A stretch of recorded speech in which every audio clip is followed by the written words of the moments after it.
మన 12వ వార్డు కుటుంబ సభ్యులందరికీ పేరు పేరున ఉదయపూర్వక నమస్కారాలు. అదేవిధంగా మనకి ఏఐసిసి నుంచి వచ్చిన సెక్రటరీ విశ్వనాథ్ గారికి, మరి మన ఎమ్మెల్యే మన యశస్వి రెడ్డి గారికి, మరి మన డిసిసి ప్రెసిడెంట్ ఉష గారికి, మరి అదేవిధంగా ఇక్కడ అభ్యర్థిగా నిలిచిన శ్రేయ గారికి పేరు పేరున ఉదయపూర్వక నమస్కారాలు.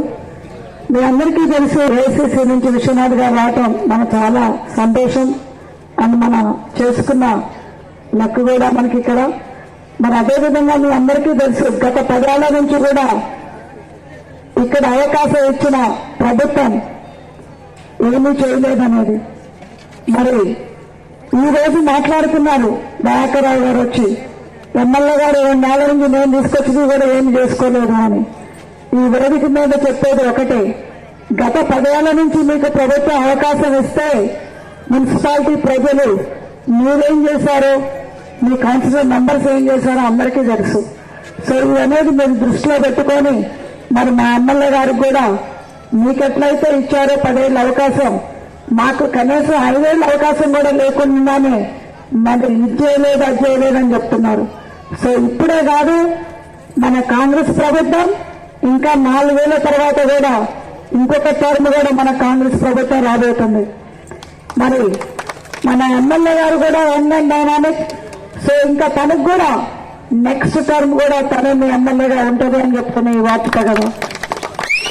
మరి తప్పకుండా మీరు ఆనాడైతే ఎట్లయితే ఎమ్మెల్యే గారిని మీ ఇంట్లో ఒక బిడ్డలాగా, ఒక ఆడపడుచులాగా చూసుకొని పట్టుదలతోటి కసితోటి ఎట్లా గెలిపించారో, ఆల్మోస్ట్ 48,500 మెజార్టీ తోటి, అదే స్ఫూర్తితోటి ఈ రోజు ఇంకొక ఆడపడుచు ఈ వార్డులో నిలబడటం జరిగింది, శ్రీ ఆమె.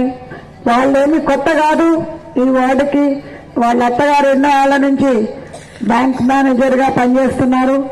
మరి వాళ్ళు కూడా ఇక్కడే ఉంటారు. మీరు అవకాశం ఇచ్చి గెలిపించుకుంటే తప్పకుండా, ఇప్పుడే చెప్పింది తను పదవుల కోసమో ఏదో కోసం రాలేదు, మీ మధ్య ఉండి మీకు సేవ చేయడానికి వచ్చింది. ఆనాడు మేము 2 ఏళ్ల క్రితము ఎట్లయితే అమెరికా నుంచి మీకు సేవ చేద్దామో, పాలకుర్తి నియోజకవర్గాన్ని కాపాడుకొని పాలకుర్తి నియోజకవర్గాన్ని ఒక రూపురేఖలతో దిద్దుదామని ఎట్లయితే వచ్చామో, అదేవిధంగా ప్రియా కూడా మీ ముందుకు రావడం జరిగింది.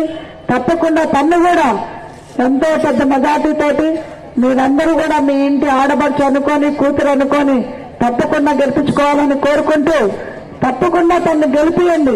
ఎందుకంటే అధికారం మన పార్టీలో ఉన్నది. ఇప్పుడు మన అధికార పార్టీ ఉంది కాబట్టి తప్పకుండా మీరు కౌన్సిలర్ కూడా అధికార పార్టీలోంచి గెలిపించుకోగలిగితే మనకి తప్పకుండా డెవలప్మెంట్ కాదు, మరి ఎక్కడికి పోయినా రోడ్డు సమస్యలు, డ్రైనేజు, డ్రింకింగ్ వాటర్, మరి ఈ సమస్యలన్నీ ఉన్నాయి.